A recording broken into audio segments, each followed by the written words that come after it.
আমার একটা পাহাড় কেনার শখ, কিন্তু পাহাড় কে বিক্রি করে তা জানি না।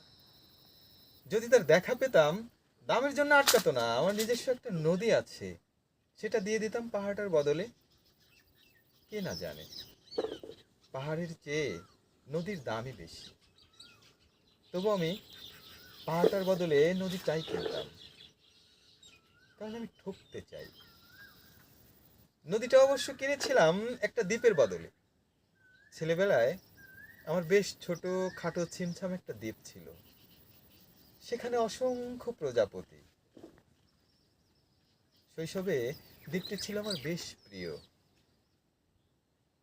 আমার যৌবনে দ্বীপটি আমার কাছে মাপে ছোট লাগলো। প্রবাহমান ছিপছিপে তন্নি নদীটি বেশ পছন্দ হলো আমার। আমার বন্ধুরা বলল, ওইটুকু একটা দ্বীপের বদলে এত বড় একটা নদী পেয়েছিস, খুব জিতেছিস তো মাইরি। তখন আমি জয়ের আনন্দে বিহ্বল হতাম।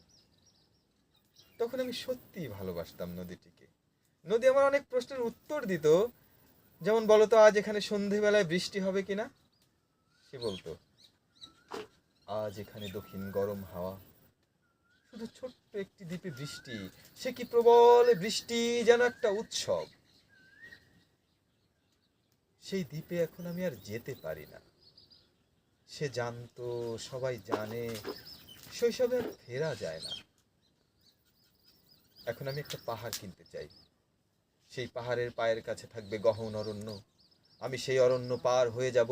তারপর শুধু রুক্ষ কঠিন পাহাড়, একেবারে চূড়ায় মাথার খুব কাছে আকাশ, নিচে বিপুলা পৃথিবী, চরাচরে তীব্র নির্জনতা।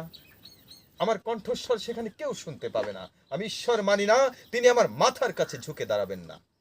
আমি শুধু 10 দিককে উদ্দেশ্য করে বলবো, প্রত্যেক মানুষই অহংকারী। এখানে আমি একা। এখানে আমার কোনো অহংকার নেই।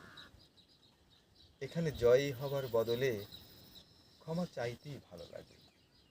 হে 10 দিক, আমি কোনো দোষ করিনি, আমাকে ক্ষমা করো, আমাকে ক্ষমা করো।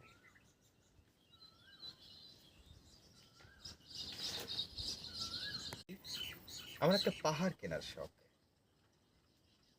কিন্তু পাহাড় কে বিক্রি করে তা জানি না। যদি তার দেখা পেতাম, দামের জন্য আটকাতো না। আমার নিজস্ব একটা নদী আছে, সেটা দিয়ে দিতাম পাহাড়টার বদলে। কে না জানে পাহাড়ের চেয়ে নদীর দামই বেশি।